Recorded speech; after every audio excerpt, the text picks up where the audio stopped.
Bonjour, bonsoir, buenos dias, buenas noches. Welcome back to my channel. It is your girl D Samore, and today we are going to be reviewing Catfish.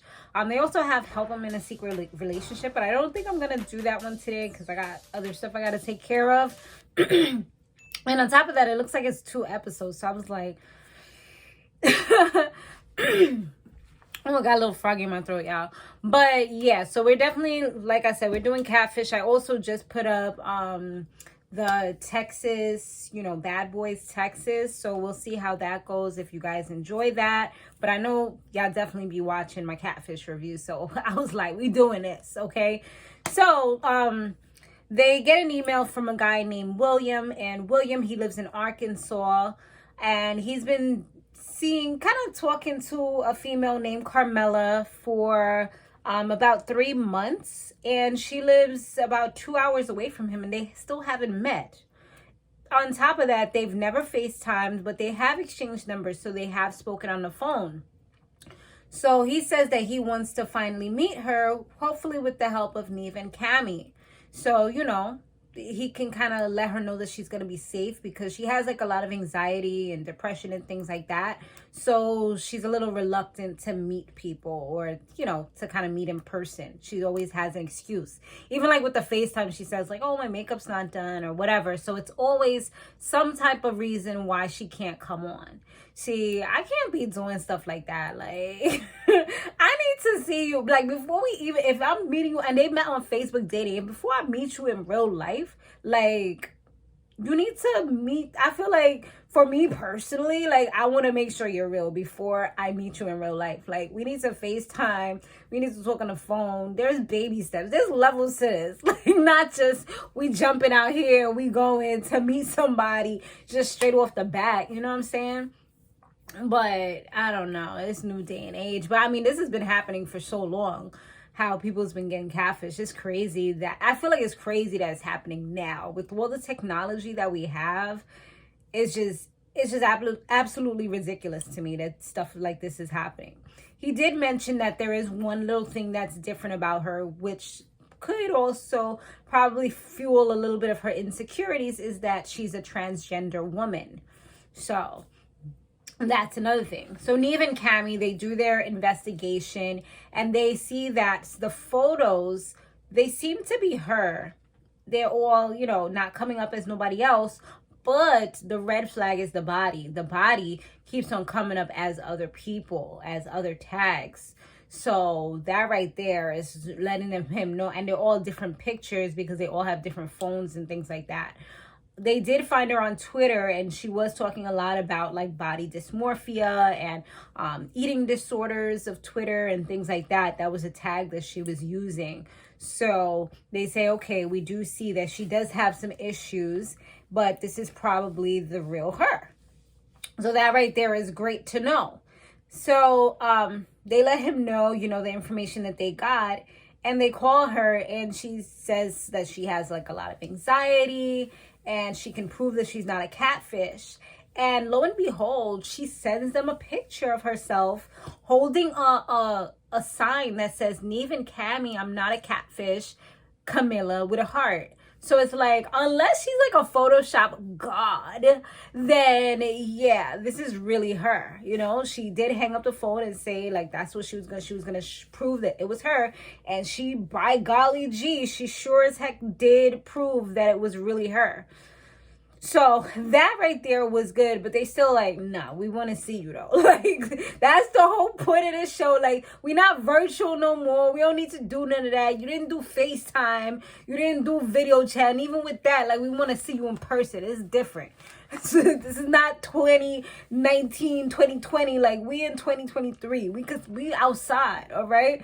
So, finally she does say that she's going to meet up with them. And they go over to her and they knock on the door. And when she opens it, boom. It was her, but it wasn't her. Like, it was her, but like the body that she showed, it was not the same body. Like, her body was a lot larger, and her face was actually different too. So when they asked her, they're like, okay, so we see that, there are some differences here, You're not the same person that you showed in the picture. So she's like, yeah, the body was not hers. And then she says, like, the face, it actually was her. She just used some face apps to kind of change it. She said it was heavily edited through face apps. I'm like, well, by golly gee, those are some damn good face apps. You should have gave them a shout out, because them shits, she was looking the bomb.com. Like, she looked like a whole entirely different person. Like, it gave her the makeup, it gave her a whole facial contour, gave her a new nose, it gave her a chin. Like, damn, that was some editing for real. Like, yo, I told you about this technology, y'all. Like, it's next level for real. And so, she starts revealing all these truths about herself. She says that, she's actually spoken to different men on these apps. She has a lot of different accounts, and she's spoken to different men. And she said like 5,000 or 6,000. Like, homie, I thought when she said 5 or 6, I was really like, oh, 5 or 6, that's not that bad. Ho said 1,000. I was like, wait, what? Like, how do you just sit at home and just be on your computer, your phone, your tablet, your laptop, but you also have your desktop? Like, what in the freaking hell? I was just like, when she said 1,000, she like totally threw me for a loop. She said she finds them like on different networks and just be talking to all these guys and pretty much be scamming them. She said she done got like $10,000 from these people. They just send her money. Like, they just randomly like want to send her money. And she's like, it's not my fault they want to be stupid and send it to some dumb bitch on the internet. Like, that's on them, Like, I'm not telling them that I'm going to give them anything in return or anything. They just want to send me money. So she said, but she did stop all this when he came around because the vibe was so real. And she said initially she was going to scam him, but like they just clicked so well that she changed her life around for him. And he was like, yeah, like he just wasn't buying it. Like for him, he was just kind of like, he didn't want to believe everything that she was saying, because it's like, well, I don't know if he believes it or not, but he was just like, you lied so much from the beginning that it just seems like lying comes easily to you. And it's like, it's not that I'm not attracted to you because of your physical appearance. It's because of the things that you did. And I mean, for me, that could be a major turnoff too. Like, if you're a liar, you're a cheat, you're deceitful, you hurt people, you're cocky, like arrogant. Like, there's certain certain things that if I know those are your characteristics, like, I don't care how good you look, you could be a 10 plus 10, like on some over the top shit, and it would not impress me. Like, it does not matter to me, because you have a nasty soul, you have a nasty spirit, and I'm also connected to energies over anything. So just feeling that, it would just reject you. You know what I'm saying? So I get what he's saying. I mean, it could have been an excuse just so he don't look like a butthole, doing some like body shaming or something like that. You never know. But I mean, the way that he explained it, I could relate to what he's saying. So I get it if that's what he genuinely means.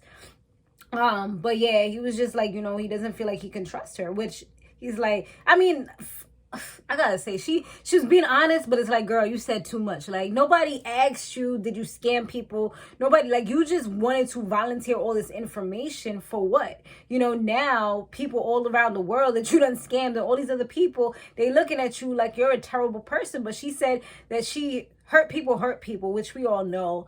And it's not necessarily a good thing or an excuse, but it does tend to happen, because it's like you've been so hurt that you don't have the empathy at the moment, and you're not taking other people's emotions into consideration because you've been hurt. So you're like, oh, well, you know what? Like, I'm going to do me. I'm going to make myself happy. And that's on God. Like, that's on everything. You know what I'm saying? So that's how she kind of feels right now. But it seems as though, like, coming on this show, it changed her. She did cry. She said that she changed and all these things. She was saying, well, she didn't say it at that point, but she said she had changed for him, you know, because she actually genuinely cared about him. But it's like so many people have been making her feel like she's less than because, one, she's transgender, and two, because she's obese. So it's like just being morbidly obese as well as being a transgender person is like double hard for her. And, you know, people don't necessarily treat her the best. And she was in a relationship, and I think she said it ended poorly before him. So 2 months later, they showed the recap. William, he's actually thriving. He's playing the field, doing his thing, you know, dating around and just trying to avoid making a bad decision. I mean, he's probably a little traumatized, and I'm pretty sure he'll never do like a online only type of situation again. It'd probably be, okay, we're gonna have to do some type of video, something. Even if we not meeting up right away, we're gonna have to video. Like that's it, you know. There's no around that at all. That should definitely be a hard, I mean, that should be on anyone's thing, you know, list of things, boundaries or whatever, because it's like, how can you fall in love with somebody you've never really seen and you don't even know if that's really them? I mean, it just sounds absolutely crazy. But anyway, so she says that she's changed her life and she's reevaluating her life and, you know, just trying to become a better version of herself. And she deleted all her accounts and she's reflected on things that have happened during that time. So it looks like she's really, like, you know, moving forward in life. So maybe this was a wake-up call that she needed. But I don't know. I wouldn't blame her if she go back to scamming, because I mean, you changed for him. Now he's gone. So I mean, you might as well get your money. Now let me stop. I'm sounding like I'm some kind of scammer. I mean, I don't condone it, but I'm saying it is what it is, right? If you some type of thing, own it. Be that. Keep it pushing. But that's it, y'all. Thanks so much for watching. I hope you enjoyed this review of the show and recap. And I'll see you guys on the next one.